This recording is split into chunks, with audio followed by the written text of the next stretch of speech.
Hi hello friends, welcome to Rafi theatre. இன்னைக்கு நம்ம என்ன படம் பார்த்துருக்கோம் அப்படின்னு பார்த்தீங்கன்னா, நம்ம டைரக்டர் ராம் சார் இயக்கத்தில் சிவா நடித்த பறந்து போ மூவி தான். இந்த மூவி பார்த்தீங்கன்னா எனக்கு ரொம்ப ஃபர்ஸ்ட் நான் ட்ரெய்லர் பார்க்கும்போது எனக்கு பிடிச்சிருந்துச்சு. அதை தாண்டி எனக்கு ஒரு டவுட் இருந்தது. ஏன்னா ராம் சார்னால சீரியஸ் சென்டிமெண்ட் இந்த மாதிரி போகும். நீங்கள் கற்றது தமிழாக இருக்கட்டும், அதே நேரத்தில் பார்த்தீங்கன்னா தங்கமீனா இருக்கட்டும், இந்த மாதிரி மூவிஸ் எல்லாமே செம்ம சீரியஸான மூவி.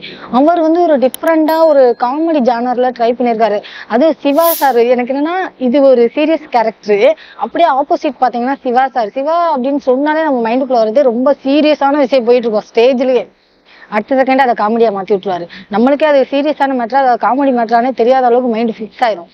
அந்த மாதிரி ஒரு ரெண்டு பேரோட காம்பினேஷன் எந்த அளவுக்கு இருக்குங்கிற எதிர்பார்ப்புகள் எனக்கு கண்டிப்பா இருந்துச்சு. அந்த எதிர்பார்ப்புகளோட படம் உள்ள போய் பார்த்தேன். ஆனா டோட்டலா வேற லெவல்ல இருந்துச்சுன்னு சொல்லலாம். ஏன் அப்படின்னா எல்லாருமே சிரிச்சாங்க. ஆக்சுவலி என்னன்னா இந்த படம் ஸ்டார்ட் ஆகுது, இந்த மாதிரி ஸ்டார்ட் ஆகுது அப்படின்னா படத்தோட கதை என்னன்னா, ஒரு வீட்டுக்குள்ளேயே பூட்டி வச்சிருக்கிற ஒரு பையன். ஏன்னா அம்மா வேலைக்கு போயிடுறாங்க, வெளியூர்ல வேலை பார்க்குறாங்க. அதே நேரத்துல பாத்தீங்கன்னா அப்பா டெலிவரி பாயா இருக்காரு. ஸோ பையனை பாத்துக்கிறதுக்கு ஆள் இல்லைங்கிறதுனால உள்ளேயே வச்சு இது பண்றாங்க. அப்போ அந்த பையனும் அந்த அப்பாவும் ஏதோ ஒரு நாள் ஏதோ ஒரு சந்தர்ப்பத்துல டிராவல் பண்றாங்க. அந்த டிராவல்ல நடக்கக்கூடிய சின்ன சின்ன விஷயங்கள் இருக்கலாம். ஏன்னா பையன் ரொம்ப சுட்டித்தனமான பையன், 2K பையன். 2Kன்னு சொன்னாலே நம்மளுக்கே தெரியும்.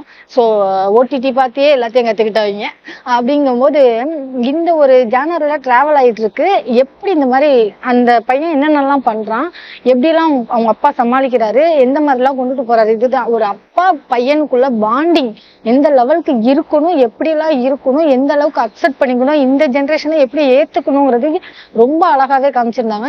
எனக்கு இதையும் தாண்டி ஒரு விஷயம் பிடிச்சிருந்தது. ஆக்சுவலி இந்த படத்தை டோட்டலா பாத்தீங்கன்னு வச்சுக்கோங்களேன், திருவிளையாடலோட கம்பேர் பண்ணலாம். ஏன் அப்படின்னா முருகர் மலை மேல கோச்சிட்டு போயிருப்பார்ல, அந்த ஒரு ஜானர் மாதிரி தான் இந்த படம் ஃபுல்லா வரும். அந்த படம் ஃபுல்லாவே அந்த பையன் ஒரு விஷயத்த கேட்பான், அப்படியே கோச்சிட்டு போற மாதிரியே இருக்கும்.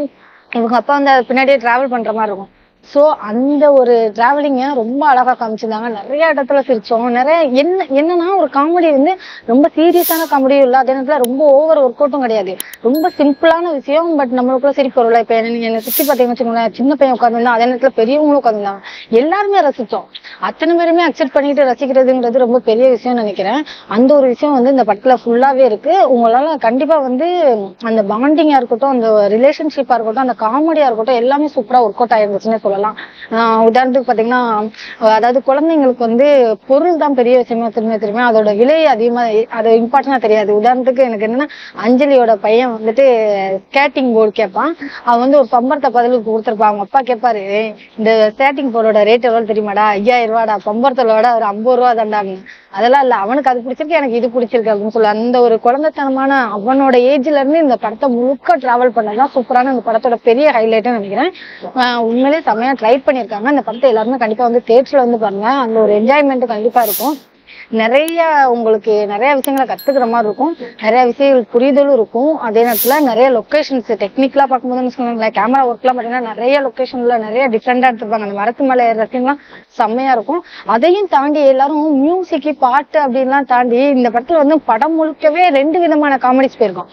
ஒண்ணு அவங்க டைலாக் வெரிசா போயிருக்கும், இன்னொன்னு பாத்தீங்கன்னா ரைம்ஸ் மாதிரி போயிருக்கும். எங்க அப்பா தம் அடிக்கிறத விட மாட்டேக்காரு, கேன்சர் வந்துடும், அந்த மாதிரி லைன்ஸ் எல்லாம் பாத்தீங்கன்னா செம்ம சூப்பரா போயிருக்கும். ராம் சார் அண்ட் சிவா சாரோட 2 பேர், அதுவும் அவங்க ஒய்ஃபா நடிச்சவங்க, அவங்களோட கேரக்டர், இவங்க நடிப்பெல்லாம் பாத்தீங்கன்னா ரொம்ப யதார்த்தமான நடிப்பு. இந்த படத்தோட பெரிய ஹைலைட்டே அதுதான் நினைக்கிறேன். ஏன்னா எப்பவுமே சிவா சார்னால ஒரு காமெடி இருக்கும், ஆனா ஒரு பேரண்டா அதோட சேர்த்து காமெடி. ஒரு சின்ன உதாரணம் சொல்லலாம், லாஸ்ட்ல ஒரு விஷயம் பண்ணிட்டு இருப்பாரு, அப்ப சொல்லுவார், ஏன் ஜீன் தானே அப்படிதான் இருக்கும் அப்படிங்கிறது. அவரோட ஸ்டைலே காமெடி. அதே நேரத்துல அவர் அப்பாவும் நடிச்சிருந்தது சூப்பரா இருந்துச்சு. அதை தாண்டி எனக்கு அந்த பையனோட கேரக்டர் ரொம்ப பிடிச்சது. அந்த பையன் ஆக்டிங் ரொம்ப சூப்பரா இருந்தது. உடம்பு மட்டும்தான் க்ரஷ் இருக்கலாமா, எங்களுக்குலாம் இருக்கக்கூடாதா அப்படிங்கிறதா இருக்கட்டும். அந்த இந்த காலத்துக்கு ஏத்த மாதிரி ஒரு 8 வயசு பையன் எந்த மாதிரிலாம் நடந்துப்பா, என்ன மாதிரிலாம் யோசிப்பா, என்ன மாதிரிலாம் வேணும் அவனுக்கு, என்ன நம்ம சைட்ல இருந்து என்ன கொடுக்கணுங்கிறத ரொம்ப காமெடி ஜானர்ல கொடுத்தது சூப்பரா இருந்தது. படம் சூப்பரா இருந்துச்சு. என்னை பொறுத்த வரைக்கும் நீங்களும் கண்டிப்பா தியேட்டர்ல பாருங்க. இந்த வீடியோ பிடிச்சிருந்துச்சுன்னா லைக் பண்ணுங்க, ஷேர் பண்ணுங்க, கமெண்ட் பண்ணுங்க. ரஃபி தியேட்டரை மறக்காம சப்ஸ்கிரைப் பண்ணிருங்க, பெல் பட்டனை கிளிக் பண்ணிருங்க.